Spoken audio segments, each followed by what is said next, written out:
ससुरा से नैहर में आई, सखी सहेली इकट्ठा भइली, लगली ठिठोली करे, लगली मजाक करे। कली का हो गईलू तो पियवा के यहाँ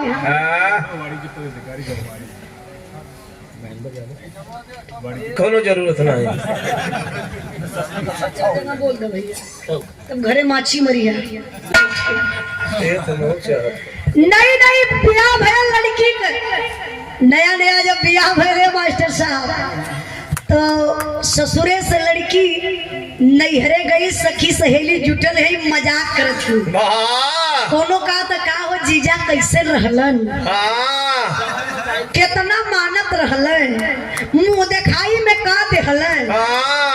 काल 9 महीना पूरी बुकिंग कर दहला।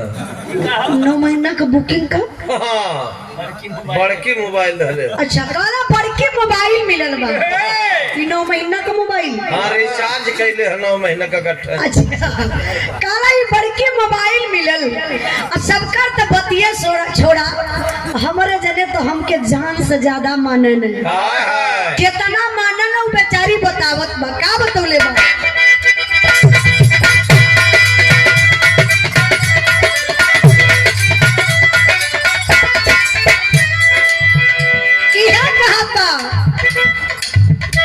हम बताई गईली हो सुंदर बार पैली हो,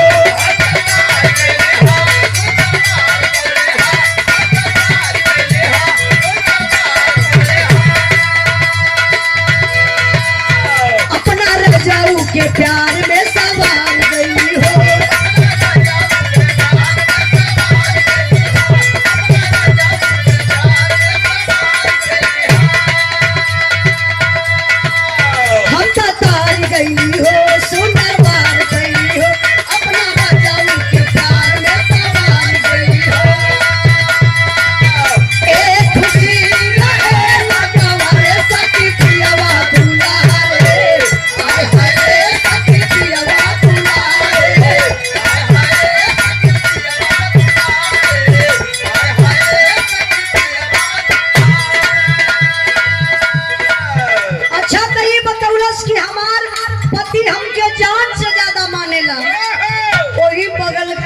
बगलिए में दूसरकी वाली बैठल बा, उ सुन सुन के खाली अपने दांते तरंगुरी दबावत हो, कहत बा कि ई तो बड़ी नसीब वाली बा, अपने दुल्हा का बड़ाई करत बा, लेकिन हम कौन बड़ाई करी, हमार पियवा तो खाली पकड़ के रातों दिन हिलावाला।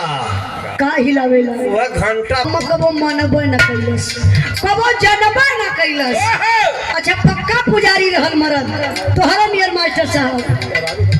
ए देखिया दूसरकी वाली बतावत बा कि हमार मरद पुजारी बा, कैसे